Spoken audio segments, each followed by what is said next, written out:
Imagine finishing a nice meal. Your plate is empty, your mood is good.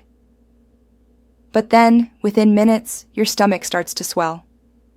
You loosen your belt a little, and still, that heavy, tight feeling doesn't go away. You shift in your chair, you try to burp, but it feels like a balloon is trapped inside your belly. We've all been there, that uncomfortable, embarrassing feeling called trapped wind. Have you ever wondered why this happens? Why sometimes your tummy feels blown up, full of pressure, and your waistband suddenly feels tighter?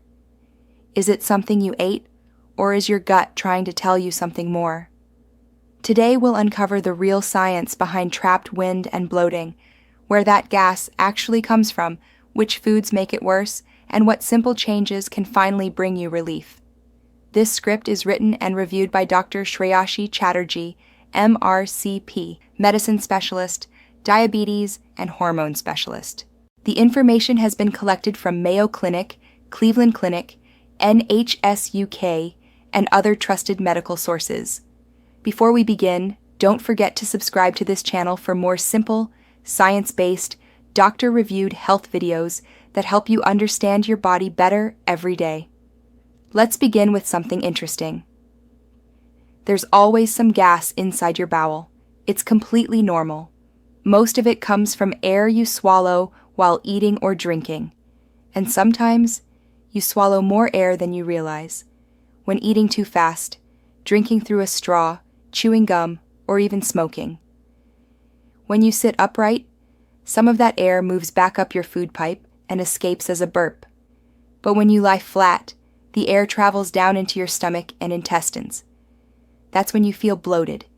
Your tummy feels hard, swollen, and full. Eventually, the gas passes through the intestines and escapes through the bottom, what we politely call passing wind. But not all gas is swallowed. Some of it is produced inside your gut by bacteria that digest leftover food. And here's where it gets tricky. Certain foods make these bacteria extra active.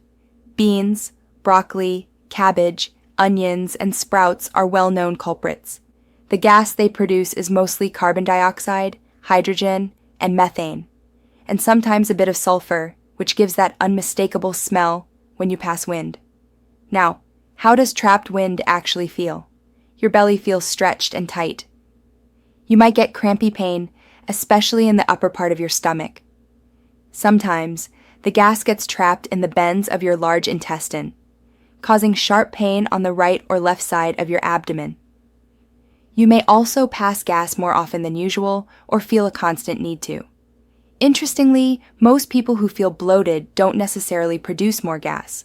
They're just more sensitive to it. But in conditions like irritable bowel syndrome or IBS, the body may actually produce higher volumes of gas. That's why IBS patients often experience bloating, pain, and irregular bowel habits, constipation, or diarrhea. So what causes this extra gas and trapped wind? Number 1, swallowing air. Also called aerophagia, it's common during stress or fast eating. Some people even swallow air intentionally to burp and relieve pressure, though it usually makes things worse. Number 2, diet. Certain foods simply produce more gas. These include broccoli, beans, cabbage, potatoes, corn, noodles, and foods rich in soluble fiber, like fruits and peas. Number 3, lactose intolerance. If your body can't digest lactose, the sugar found in milk, you'll experience bloating, cramps, and diarrhea after dairy products. Number 4, sugar intolerance. Fructose and sorbitol, found in honey, dried fruits, and sugar-free chewing gum, can cause the same symptoms. Number 5, medications. Metformin, used for diabetes, lactulose, a laxative, and some antacids can all cause bloating. And finally, medical conditions. Diseases like inflammatory bowel disease, diverticulitis, or small intestinal bacterial overgrowth can lead to persistent gas and bloating. Even rare conditions like scleroderma, or in some cases ovarian cancer, can present with bloating as an early sign. Now you might wonder, do you need tests for bloating? Usually no. Most people don't. But if you have warning signs like persistent diarrhea, vomiting, unexplained weight loss, loss of appetite, blood in the stool, or fever, you must see a doctor. Tests may include stool analysis, blood tests for celiac disease, a lactose tolerance test, or endoscopy. So, how can you get rid of trapped wind and feel lighter again? 1. Change your diet. Keep a food diary to track which foods cause bloating. Cut down on trigger foods like beans, fizzy drinks, and dairy if you're intolerant. If you're lactose intolerant, avoid milk and consult your doctor about calcium substitutes. Probiotics, the good bacteria, can sometimes help, though results vary. Adding soluble fiber like oats or linseed can relieve constipation-related bloating. 2. Move your body. Exercise helps move gas through your intestines. Even a short walk after meals can make a difference. Avoid lying flat right after eating. Sitting upright helps gas escape naturally. 3. Over-the-counter help. Simethicone-based medicines may help reduce bloating. Peppermint oil or antispasmodic medicines like mebeverine can relieve cramps. Always consult your doctor before using any regular medication. 4. Manage stress.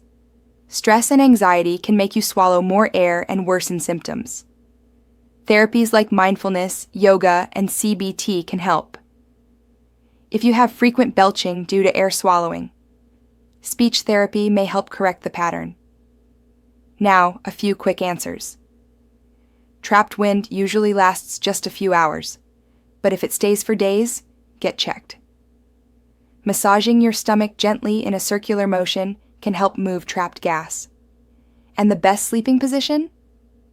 Lie on your left side, knees slightly bent. It helps gas move along your intestines naturally. Here's the takeaway. Bloating and trapped wind may be common, but they're not just in your head. They're your gut's way of asking for attention. Slow down while eating, choose your food mindfully, and stay active. Small changes can make a huge difference and help your digestion work the way it's meant to. This script is written and reviewed by Dr. Shreyashi Chatterjee, MRCP, UK, Medicine Specialist, Diabetes and Hormone Specialist. Information collected from Mayo Clinic, Cleveland Clinic, and NHS UK. If you found this video helpful, please subscribe and share it, because awareness is the first step to healing.